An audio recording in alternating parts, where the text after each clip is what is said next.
Ex-babysitters, what crazy experience made you realize this job wasn't for you? I was babysitting little Emma for the first time, a quiet baby who barely made a sound. Her parents were out for the night, and they left me with a detailed list of instructions. The clock struck midnight, and the house seemed unusually still. I sat on the couch, scrolling through my phone when I heard it, a soft giggle coming from the baby monitor. I froze, thinking I must have imagined it. Then I heard it again, a light tinkling laugh, almost too human. My heart raced as I glanced at the monitor. Emma was standing in her crib, her head tilted at an unnatural angle. Her eyes, normally wide and innocent, were now glowing an eerie red. She smiled, but it wasn't the smile of a baby, it was something wrong. "Emma?" I whispered, my voice trembling. She didn't answer. Instead, she let out another giggle, but this time it was accompanied by a soft growl, like a low animalistic sound coming from deep within her tiny chest. I stood up, my legs shaky, and walked toward her room.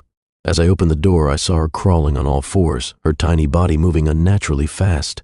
Her skin was stretching and cracking, her once innocent face now twisted into a grotesque monster. She hissed, revealing sharp, jagged teeth. Before I could scream, she lunged at me, her small hands like claws.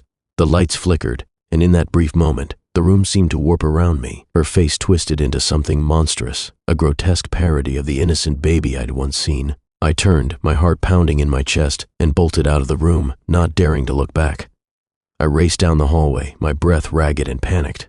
The house felt suffocating, as if the walls themselves were closing in. I reached the front door, my hands trembling as I fumbled for the handle. It wouldn't budge. Locked. I pulled harder, desperation clawing at me, but it was no use. A sudden chilling giggle echoed from behind me. Slowly I turned, my blood running cold. Emma stood at the end of the hallway, her eyes glowing brighter now, like two burning coals. Her once human form was now a nightmarish creature, crouched low to the ground, moving with an unnatural speed. I darted to the kitchen, hoping to find another way out, but the door there was locked too. Panic surged through me as I realized I was trapped. The giggling grew louder, now joined by a whisper, a voice far too deep for a baby, calling my name in a sing-song chant. I spun around, searching for any escape, but the house was dark, every window sealed tight, every door bolted shut. Then, the laughter stopped. Everything went silent, but the air felt thick, pressing in on me from all sides.